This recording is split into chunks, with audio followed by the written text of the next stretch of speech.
Hallelujah. Good morning. सुबह हो चुकी है। एक और दिन प्रभु ने दिया है कि हम मिलकर उनके वचनों पर मनन करें। इसके लिए हम प्रभु के शुक्रगुजार हैं। आइए आज फिर से एक मन होकर हम प्रभु के वचन पर मनन करें। छोटी प्रार्थना। महापवित्र परमेश्वर प्रभु, आज जब हम दोबारा आपके नाम से एकत्रित हुए हैं, आज फिर से हमसे बात करें। प्रार्थना यीशु के नाम से मांगते हैं, आमीन। Good morning. आप कहां से हमसे जुड़ रहे हैं? अपने और अपने शहर का नाम लाइव चैट पर आके बताएं। शायद हो सकता है आप में से कुछ एक के लिए यह समय गुड आफ्टरनून या गुड इवनिंग हो। विभिन्न देशों से आप हमारे साथ जुड़ते हैं और प्रभु के वचन को सुनते हैं। आप तमाम के लिए जो हमारे साथ विभिन्न स्थलों से जुड़ते हैं और प्रभु के वचन पर मनन करते हैं, मैं आप तमाम के लिए प्रभु का शुक्रगुजार हूं। उतना ही नहीं, आप अपनी गवाहियों को भेज रहे हैं कि कैसे प्रभु इन वचनों के द्वारा आपके जीवन में कार्य कर रहे हैं, कैसे इन वचनों के द्वारा आप दिन प्रतिदिन अपनी आत्मिक जिंदगी में बढ़ोतरी करते जा रहे हैं। जब हम ऐसी गवाहियों को सुनते हैं, यह तमाम हमें काफी अधिक प्रोत्साहित करती हैं कि हम इस सेवकाई को और अधिक जिम्मेदारी के साथ आगे बढ़ाएं।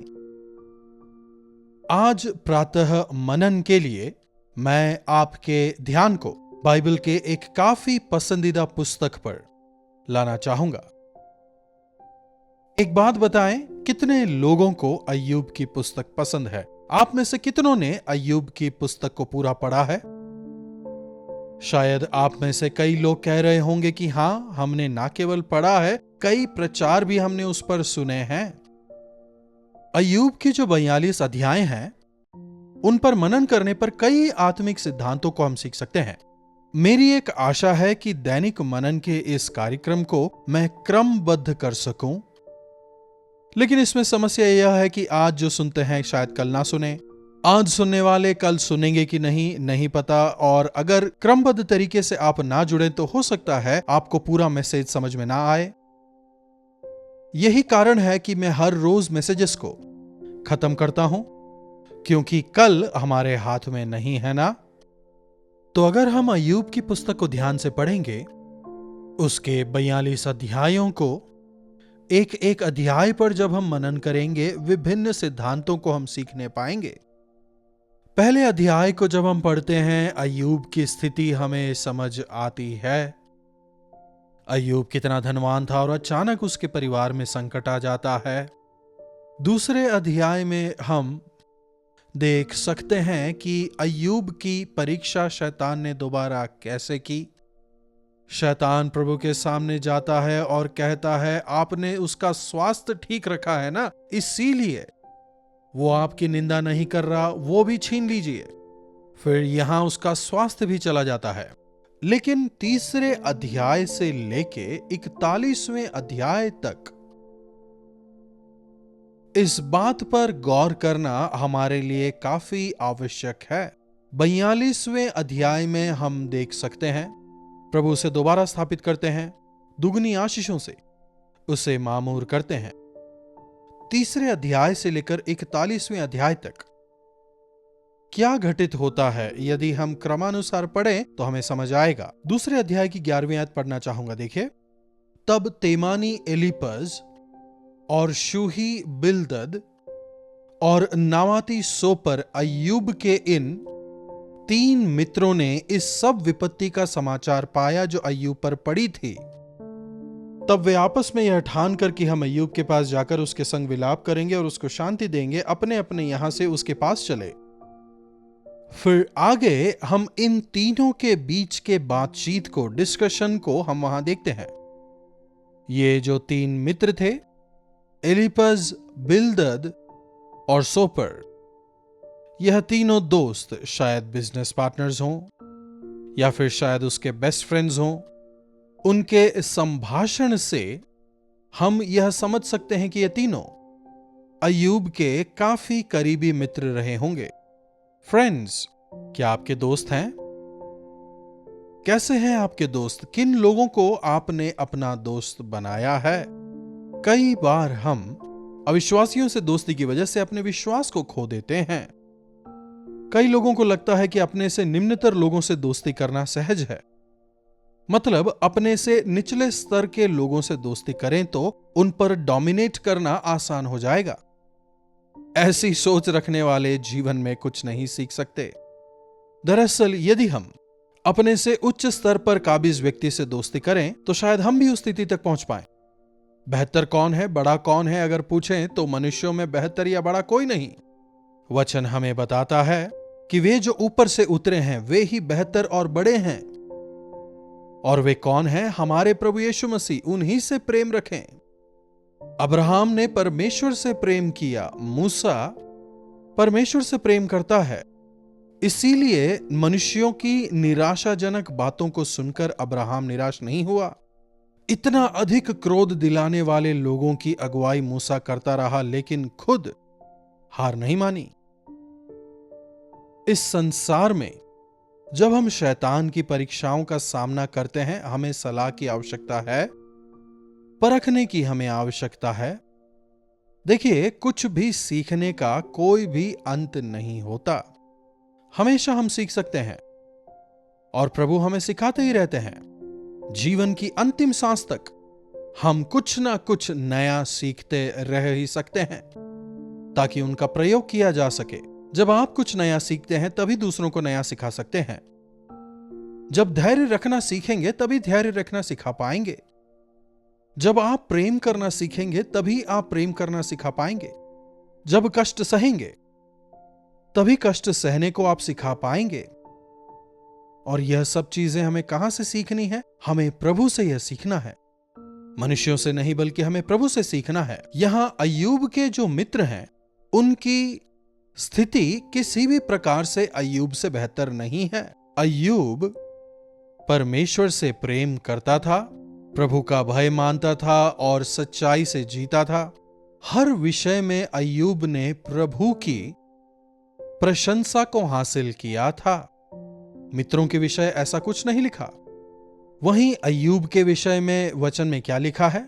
वचन कहता है कि वो काफी सहनशील था, वो प्रार्थना करने वाला था, उसमें प्रेम था, साथ ही साथ वह काफी धनवान भी था। पैसे वालों के साथ दोस्ती करने के लिए कई लोग तैयार होते हैं, क्योंकि बिल सभी वे पे कर लेंगे ना, इसलिए सब धनवानों की ओर ही भागते हैं। लेकिन ऐसी मित्रता और मित्र भी समय आने पर गायब हो जाएंगे। ये तीनों मित्र अय्यूब की स्थिति के विषय में सुनकर, अय्यूब ने अपने संतानों को खो दिया है, धन संपत्ति उसकी सब कुछ चली गई है, इन बातों को सुनकर वे अय्यूब से मिलने आते हैं, दूर से खड़े होकर देखते हुए।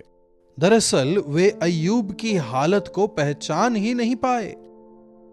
पहले कैसे बेहतरीन स्थान में अय्यूब था, एकदम हष्ट-पुष्ट था, स्वस्थ था, अच्छे कपड़े वगैरह पहनता था, एकदम हंसी खुशी रहने वाला अय्यूब अब एकदम कुछ और ही हो गया है। शरीर स्वस्थ नहीं है। क्या आपने किसी सोरियासिस रोगी को देखा है? फाइनल स्टेज पर जब वे पहुंच जाते हैं तो शरीर की जो चमड़ी है वो उधड़ने लगती है। मैंने भी एक समय, जब मुझे नहीं पता था, अय्यूब को कुष्ठ रोगी कहा था। देखिए, कुष्ठ रोगियों के घाव से बदबू नहीं आती, खुजाने की जरूरत नहीं होती, स्पर्श तक महसूस नहीं होता, उन्हें पट्टी बांधे रहने होता है खून और पस की वजह से। लेकिन सोरियासिस की जो बीमारी है काफी खतरनाक बीमारी है। पूरे शरीर पर घाव होने लगते हैं, यहां तक कि चमड़ी उधड़ने लगती है, और इस वजह से यह दिखने में काफी डरावना लगता है। मैंने कई सारे सोरियासिस रोगियों को देखा है, काफी भयंकर स्थिति वालों को मैंने देखा है, जहां उनकी पूरी चमड़ी एक तरह की सफेदी छा जाती है और गल जाने लगती है। अय्यूब को ऐसी स्थिति में देखकर उसके जो मित्र थे भौचक्के रह जाते हैं, मुंह से शब्द तक नहीं निकल रहे थे। करीब 7 दिन तक वे ऐसे ही बैठे रहे, दिन रात वे वहीं बैठे रहे। मुझे देखने मेरे मित्र आए हैं, 7 दिन से वे यहां बैठे हैं, मुझे कुछ सांत्वना देंगे, मुझे तसल्ली देंगे सोचता है, और अपनी परेशानियों को अय्यूब बताने लगता है। तब तक अपने दर्द को अय्यूब ने किसी को भी नहीं बताया था, लेकिन मित्र हैं, वे जरूर मेरे साथ रहेंगे, मुझसे प्रेम करते हैं सोचकर बताने लगा। और तीसरे अध्याय की पहली आयत से यदि आप देखें तो आप देखने पाएंगे कि अय्यूब उन्हें अपनी परेशानी बताने लगता है, उनसे बातचीत करने लगता है। मैं कितने अच्छे से रह रहा था, मेरे पास सारे ऐशो आराम थे, मेरे पास बहुत धन दौलत थी, मेरे बच्चे मुझसे काफी अधिक प्रेम करते थे, मैं अपने परिवार के साथ काफी खुश था, मेरी पत्नी अपने परिवार का कितना अच्छा ख्याल रखती थी। लेकिन अब देखो, मेरी धन दौलत मुझसे छिन गई, मेरी पत्नी मुझे छोड़ गई, मेरे बच्चे मुझे छोड़ गए, कोई भी नौकर चाकर मेरे लिए अब नहीं है, सबने मुझे छोड़ दिया है, हाय मेरे जीवन पर। तो ऐसे अपनी पुरानी जिंदगी को याद करके आज की स्थिति से उसकी तुलना करके अय्यूब काफी अधिक दुखी होता है। काश मैं पैदा ही ना होता, मां के गर्भ में मैं मर जाता, कहते हुए अपने दर्द को अपने दोस्तों के साथ बांटता है। इस स्थिति में क्या करना है वो समझ नहीं पाता। पहले मैं वैसा था, आज मैं ऐसा हो गया हूं, आगे क्या होगा मुझे नहीं पता। तो अय्यूब बात कर रहा है। अय्यूब की इन बातों को सुनकर एलिपज उसका क्या जवाब देता है, फिर दोबारा से अय्यूब एलिपज को क्या जवाब देता है, उसके बाद सोपर क्या कहता है, फिर सोपर को अय्यूब क्या जवाब देता है, उसके बाद में फिर दोबारा से बिल्दद क्या कहता है, फिर बिल्दद को अय्यूब क्या जवाब देता है। देखिए 6वें अध्याय में तो अय्यूब ने ऐसा कहा, फिर 8वें अध्याय में अय्यूब की बात को सुनकर बिल्दद क्या जवाब देता है, इसे भी हम वहां पाते हैं। फिर उसके बाद में अय्यूब ने जो कहा, सोपर क्या कहता है, इसे 11वें अध्याय में पाते हैं। तो यहां पर हो क्या रहा है, एक प्रकार का डिस्कशन हो रहा है। इस प्रकार के कष्ट क्यों आए, ये परेशानी क्यों आई, धर्मी को परमेश्वर ने ऐसी परीक्षा में क्यों डाला। धर्मी की परीक्षा तो प्रभु नहीं करते ना, पाप करने वाले को, गलती करने वाले को ही तो श्राप मिलता है ना। बीमारी तकलीफ होती है, परेशानियों से उसे होकर गुजरना पड़ता है। इन तमाम बातों को बोलते हुए ये तीनों दोस्त मिलकर अय्यूब के साथ बैठकर डिस्कस कर रहे हैं। एक और अय्यूब परेशान है, दर्द में है, अकेला हो गया है, बीमार है। ऐसे समय में अय्यूब को क्या चाहिए, क्या उसे डिस्कशन चाहिए, ये क्या हुआ, ये क्यों हुआ, ये कैसे हुआ, ये कब हुआ, एक प्रकार से वाद विवाद।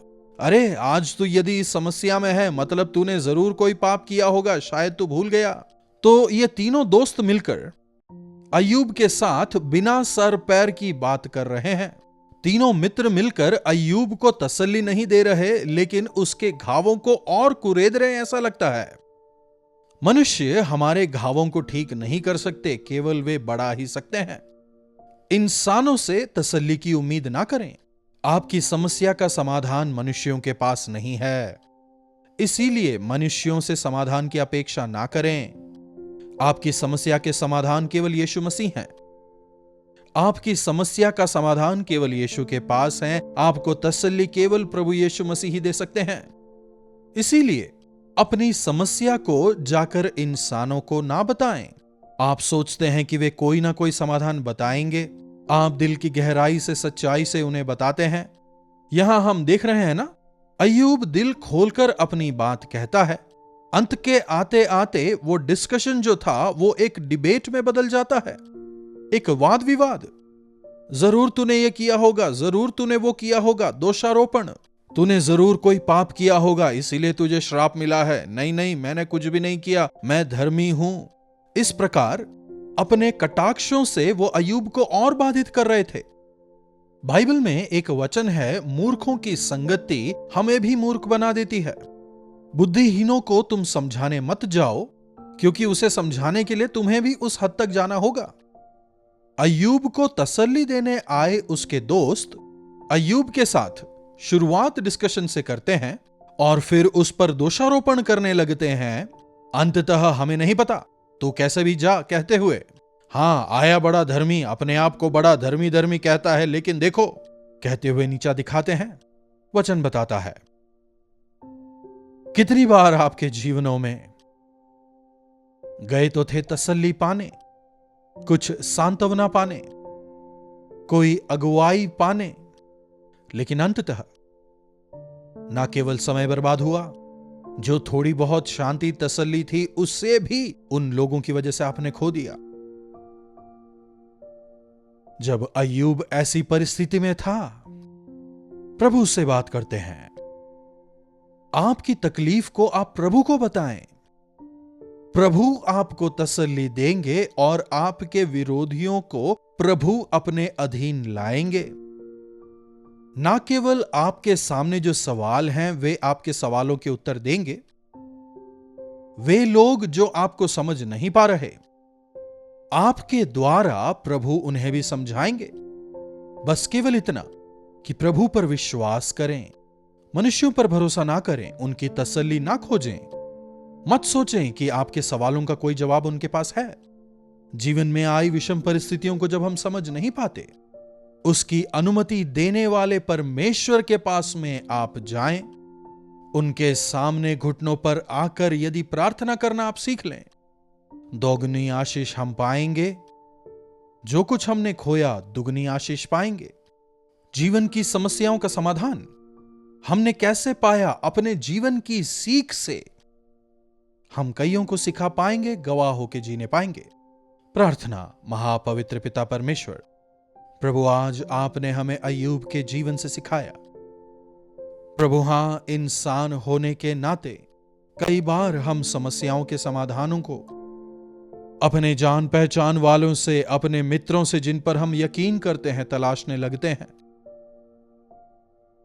तसल्ली की उम्मीद में हम उनके पास जाते जरूर हैं, लेकिन तसल्ली के बदले और अधिक परेशानी और अधिक अशांत होकर आ जाते हैं। प्रभु होने दें कि जीवन की ऐसे स्थितियों में जहां हमें कुछ समझ नहीं आ रहा कि ये परेशानियां क्यों हैं, हम आपकी ओर फिरें और आपसे तसल्ली प्राप्त करते हुए आपके गवाह होकर हम जीने पाएं। प्रार्थना यीशु के नाम से मांगते हैं, आमीन। अब हमारे पिता परमेश्वर का प्रेम, प्रभु यीशु मसीह का अनुग्रह और पवित्र आत्मा की संगति और सहभागिता हम में से प्रत्येक के साथ आज, कल और सर्वदा बनी रहे, आमीन। प्रभु की महिमा हो। अपने प्रार्थना विषयों को आप हमें 9884907779 पर भेज सकते हैं। हम अवश्य आपके साथ मिलकर आपके छुटकारे के लिए प्रार्थना करेंगे। प्रभु आप सबों को आशीष दें।